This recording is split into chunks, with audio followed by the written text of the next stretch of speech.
بسم الله الرحمن الرحيم الحمد لله رب العالمين وصلى الله وسلم وبارك على النبي محمد وعلى آله وأصحابه أجمعين أما بعد.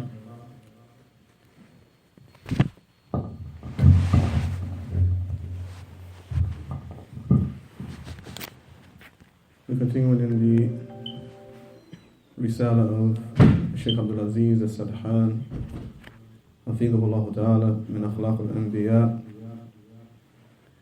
and we have been reading from the chapter in which the Shaykh brings the Akhlaaq of the Anbiyaa alayhimu salatu wasalam concerning their tenacity upon guiding their families and directing and instructing their families upon that which is correct.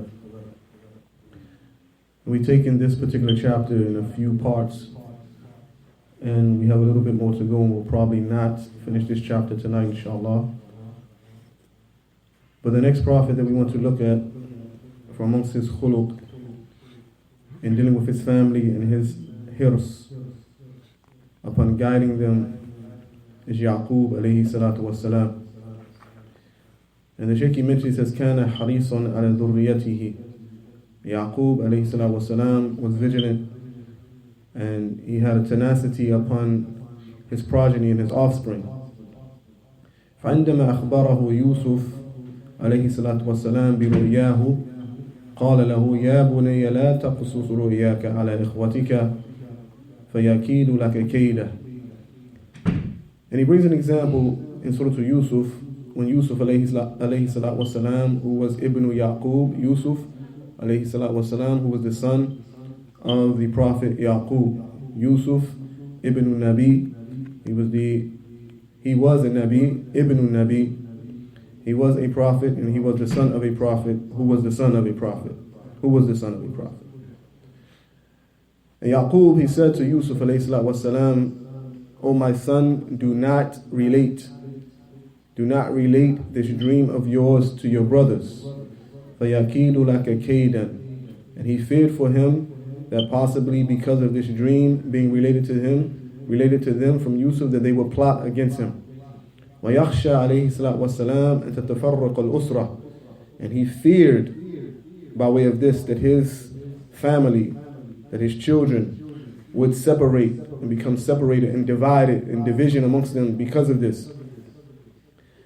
وَلَمَّا أَرَادُوا الرُّجُوعَ إِلَى مِصْرَ مَرَّةً أُخْرَى أَوْصَاهُمْ عَلَيْهِ الصَّلَاةُ وَالسَّلَامُ فقال يا بني لا تدخلوا من باب واحد وادخلوا من أبواب متفرقة. And when they intended to return back to Misr another time, Yaqub alayhi salatu wasalam, he gave them an injunction or an advice, a wasiyah. He said, "O my sons, do not enter from one gate. Do not enter the city from the same entrance. Rather, enter from different entrances or different gates." And this is also in Surah Yusuf. And we find, and we look at this, taking an example from this and watching this father, Yaqub alayhi salatu wasalam, who was a prophet of Allah Azza wa Jal, who was from the most knowledgeable of the people concerning Allah Tabarak wa Ta'ala and the religion of Allah and the Sharia of Allah Subhanahu wa Ta'ala. We see the wisdom in this. Even from looking from the surface of it, what he told Yusuf, do not mention this dream of yours to your brothers. What could be the harm in this? This is his family. These are his brothers. But he feared that because of this, and he knew because of this, because of him being a prophet, his insight, his understanding, being an alim, being a scholar, he saw things and he saw fitna that the average people cannot see.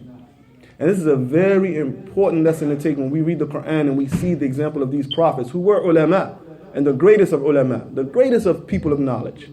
We see their insight. We see how they would mention things to their people.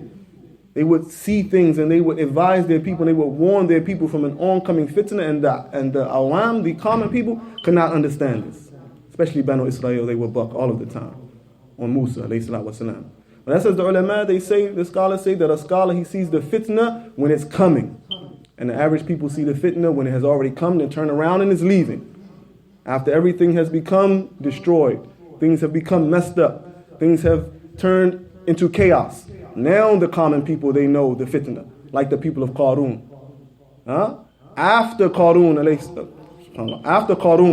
was destroyed by Allah subhanahu wa ta'ala, right? After he was destroyed, after he was punished from Allah, then the people who wanted what Qarun had, then they seen and they recognized the fitna. But the people of knowledge before that, they already recognized the fitna of Qarun. Right? Even though that's not the case here, what we're talking about the father and this prophet and the prophets, they're concerned for their families. But when we look at even our ulama, the real ulama of Islam, we see that they have a concern for the ummah like fathers or like people have for their own progeny. They look at the sons and the daughters, the women and the men of this ummah as their sons and daughters. Yeah, this is fitna, stay away from that. This is fitna, don't do that. This is fitna, this is a better way of doing that. What do the people say? They don't know any better. Right? They just scholars for dollars or agents of the government. In any case, he goes on and he mentions to his sons in the other instance of not entering Misr from the same gates. Why? Yaqub mentioned this. ذكر بعض المفسرين أنه خشي عليهم من الإصابة بالعين إذا دخلوا جميعا من باب واحد. That Yaqub, he feared that they would be, because his sons, the sons of Yaqub alayhi salatu wasalam, the prophets, the sons of this prophet, the brothers of Yusuf alayhi salatu wasalam, he feared for them they would be befalling or they would be struck by the ayn, the evil eye of hasad, and that some evil would befall them. وهذا من إنايته عليه الصلاة والسلام وحرصه على أهل بيته. And this is from his concern and tenacity and vigilance upon his own family or the people of his household. ومن حرصه عليه الصلاة والسلام أيضا أنه لما جمع الله شملهم. And also from his vigilance upon them is when Allah Tabarak wa Ta'ala, he gathered all of them back together. بعد ما فعلوا بيوسف وأخيه ما فعلوا لم يثرب عليهم يعقوب عليه الصلاة والسلام.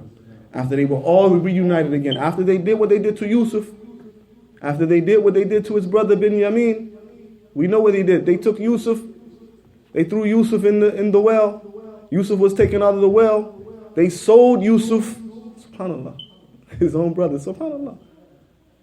And they took his brother and they gave him to Yusuf, right? After all of this, Yaqub alayhi salatu wasalam, he still did not lay blame upon them, right? He still did not lay blame upon them. بل بلغ من عظيم حرصه على ذريته أنه ما زال يوصيهم ويربيهم على الخير إلى خروج الروح. Rather, from the greatness and the strength of how tenacious he was upon his family, he did not cease to advise them and to give them tarbiyah and to cultivate them upon that which is correct and that which is good, all the way up until the ending time of his life. As Allah Ta'ala, he says in Surah Al-Baqarah, أَمْ كُنْتُمْ شُهَدَاءَ إِذْ حَضَرَ يَعْقُوبَ الْمَوْتُ إِذْ قَالَ لِبَنِيهِ مَا تَعْبُدُونَ مِنْ بَعْدِي قَالُوا نَعْبُدُ إِلَهَكَ وَإِلَهَ أَبَائِكَ إِبْرَاهِيمَ وَإِسْمَاعِيلَ وَإِسْحَاقَ إِلَهًا وَاحِدًا وَنَحْنُ لَهُ مُسْلِمُونَ. He says to them, Allah Ta'ala, he says, mentioning to the people of the book, or were you witnesses when Yaqub was in his final times of life, nearing death, when he said to his sons, what is it that you are going to worship after me? They said, we will worship the deity that you worship and the deities that your forefathers worshipped, Ibrahim, Ismail, and Ishaq, the one and only deity that deserves the right to be worshipped, and we are those who have submitted ourselves to him in Islam. فانظر قوله صلى الله عليه وسلم إذ حضر يعقوب قوله تعالى إذ حضر يعقوب الموت. Look at the statement of Allah Tabarak wa Ta'ala when he said, when the death had come to Yaqub, وهو على فراش الموت يوصي أولاده وذريته بأهم ما عنده. He was on his deathbed and he was advising and he was instructing his progeny of that which was the most important of that which he had of advice for them. أن يكون الأبناء على توحيد وعلى إيمان بالله that his sons be people who were upon at-tawheed and were upon the belief in Allah subhanahu wa ta'ala. فَلَمَّا سَأَلَهُمْ وَأَجَابُوهُ بِأَنَّهُمْ لَازِمُونَ لِلْحَقِّ وَهُوَ إِبَادَةُ اللَّهِ وَحْدَهُ وَعَدْمُ الْإِشْرَاكِ بِهِ اطمأن قلبه عليه الصلاة والسلام ومات قرير العين. So when he asked them and they responded that they will be those who would adhere to the truth, and it is the worship of Allah Ta'ala alone without committing any shirk with him, this settled his heart. This put his heart at ease, and he died mata qarirul ayn. He died in a state of happiness. He died in a state of contentment about his family. This is a tremendous example here. It's a tremendous example for us. That we raise our children upon this. We instill this in our children while we are living, during our lives, and even when we are at our time of leaving, that we leave them with the best of advice and the best of wasaya. Yusuf alayhi salatu wassalam balagha min hirsihi ala shamli ahlihi wa ali baytihi kama salaf anna qala li ikhwatihi wa'atuni bi ahlikum ajma'in. And we see Yusuf alayhi salatu wassalam with regards to his tenacity upon his family and keeping them united and keeping them together, that he said to his brothers, bring the entire family to me, bring all of them to me. وَأَنَّهُمْ لَمْ يُثَرِّبْ وَلَمْ يَعْنِفْ إِخْوَتَهُ. And he was the one who he did not blame, he did not treat his brothers with any severity, or he did not treat them harshly. بل حمد الله أن أخرجه من السجن وأنعم عليه وجمع شمله وجاء بإخوته ولم يذكرهم أمر البئر. Rather, he praised Allah for getting him and releasing him from the bondage of the prison that he was in, and that which Allah Ta'ala bestowed upon him, and uniting him and his family and bringing his brothers to him. He didn't even remind them about them throwing him into the well. Never said anything about this. We'll stop here tonight, and in our next sitting we mention Ismail and Lut and Musa and our Prophet Muhammad alayhi salatu wassalam on Sunday bi'idhnillahi azza wa jal.